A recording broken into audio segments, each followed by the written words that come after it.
बोलो शंकर भगवान की जय। शिव महापुराण की जय। बटुक पूजा की कथा। प्राचीन काल में दधीची नाम के एक महान ऋषि हुए हैं। वे बहुत ही धर्मात्मा, वेदों के ज्ञाता तथा शिव जी के भक्त थे। उनके एक पुत्र हुआ, उसका नाम उन्होंने सुदर्शन रखा। वह भी अपने पिता दधीची की तरह ही सर्वगुण संपन्न था, परंतु उसकी पत्नी, जिसका नाम टुकुला था, उच्च कुल से संबंधित नहीं थी। टकुला ने अपने पति को अपने अधीन कर लिया था। उसके 4 पुत्र उत्पन्न हुए। एक दिन महर्षि दधीची को अपने जाति वालों से मिलने के लिए किसी गांव में जाना था। उन्होंने अपने पुत्र सुदर्शन से कहा, मुझे एक आवश्यक कार्य से गांव जाना है, इसलिए तुम शिव जी का पूजन करो। इस प्रकार सुदर्शन को आदेश देकर महर्षि दधीची चले गए, परंतु उस गांव में महर्षि दधीची को कुछ दिन के लिए रुकना पड़ गया। इधर सुदर्शन भगवान शिव का पूजन करता रहा। कुछ दिन बाद शिवरात्रि का पर्व आया। इस पर्व पर सब नर नारी उपवास रखते हैं और शिव जी का पूजन करते हैं। सुदर्शन ने भी शिवरात्रि को भगवान शंकर की पूजा अर्चना की। रात्रि में उसे घर के अंदर जाना पड़ गया, तो उसकी पत्नी ने उसे काम वश कर लिया।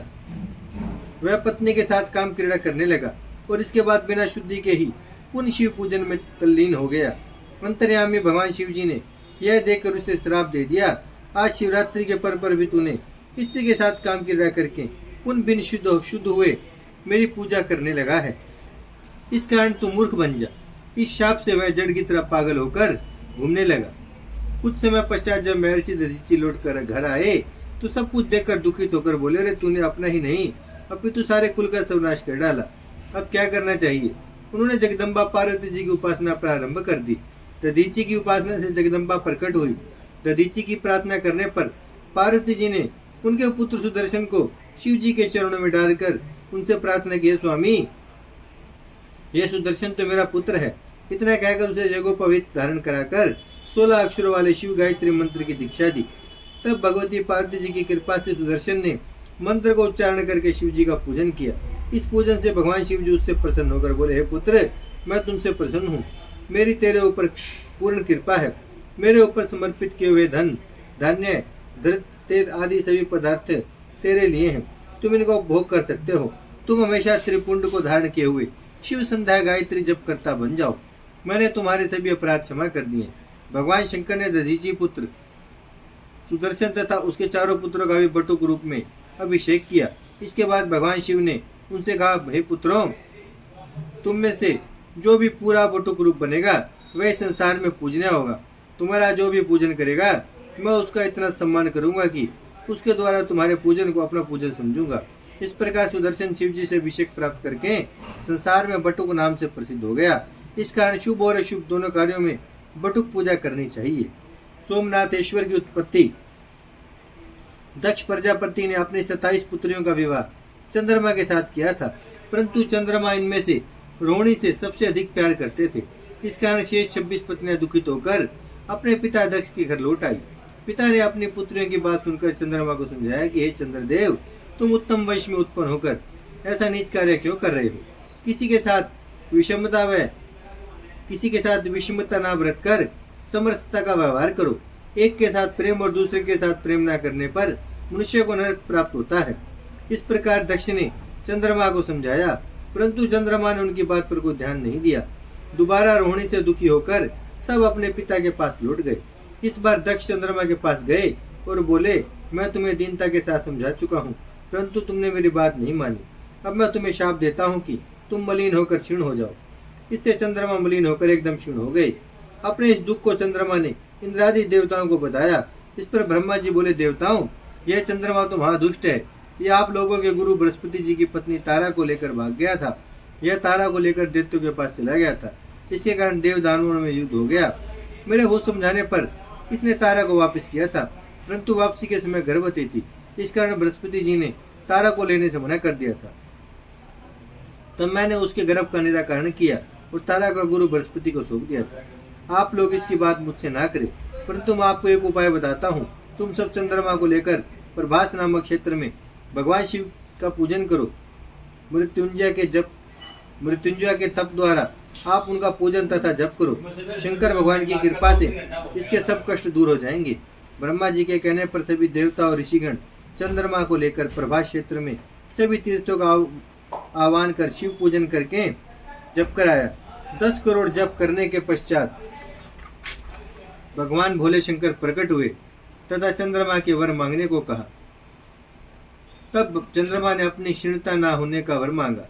भगवान शंकर ने कहा, हे चंद्र, दक्ष प्रजापति का शाप तो हटाया नहीं जा सकता, परंतु इतना किया जा सकता है कि कृष्ण पक्ष के 15 दिन तुम क्षीण होते रहोगे और शुक्ल पक्ष में तुम बढ़ते रहोगे।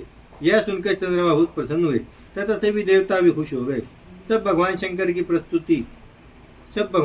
की स्तुति कर प्रणाम करके अपने अपने स्थान को जाने लगे। तब वहीं पर सबने जाने से पहले सोमेश्वर नाम से शिव जी की पूजा की तथा उसी स्थान पर पार्वती सहित शिव जी को विराजमान रहने की प्रार्थना करके वरदान प्राप्त किया। वहीं पर एक कुंड का निर्माण किया गया और उस कुंड का नाम चंद्रकुंड रखा। इस कुंड में स्नान करने से सभी पापों की निवृत्ति हो जाती है। यही सोमनाथ महादेव जी की महिमा है। बोलो शंकर भगवान की जय। मल्लिकार्जुन की उत्पत्ति। पार्वती जी के बड़े पुत्र स्वामी कार्तिकेय अपने विवाह के लिए शिव जी के कथानुसार पृथ्वी की परिक्रमा करके लौटे तो मार्ग में उनकी भेंट नारद जी से हो गई। नारद जी ने उन्हें बहका दिया कि तुम्हारे पिता शंकर भगवान ने तुम्हारे साथ अच्छा व्यवहार नहीं किया है, तुम्हें तो पृथ्वी की परिक्रमा के लिए भेज दिया और अपने छोटे पुत्र गणेश का विवाह कर दिया। यह सुनकर स्वामी कार्तिकेय क्रोध में भर गए। वे क्रोध में भरकर कैलाश से लौट गए। माता पिता पार्वती व शंकर जी के बार बार कहने पर भी वे नहीं रुके। वे क्रोध पर्वत पर चले गए। पार्वती जी कुमार के वियोग में विलाप करने लगी। शिव जी भी साधारण मनुष्यों की तरह दुखी हो गए और उन्हें क्रोध पर लेने के लिए गए। माता पिता के आगमन की बात जानकर वे वहां से 100 योजन की दूरी पर चले गए। कुमार का क्रोध पर्वत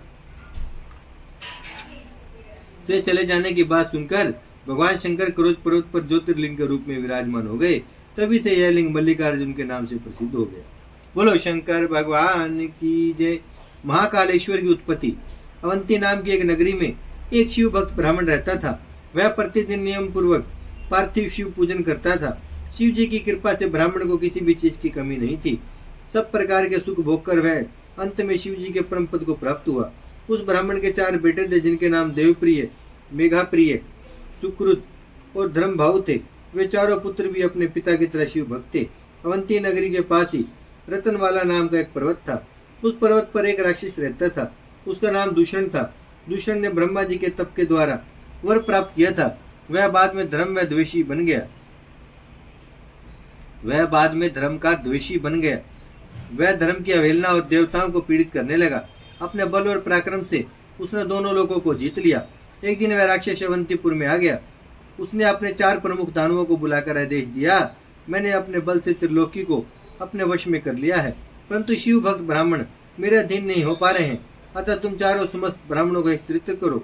उन्हें बताओ कि अब उन्हें मेरी आज्ञा के अनुसार चलना होगा, नहीं तो उन्हें दंड देकर मेरी शरण में लाओ।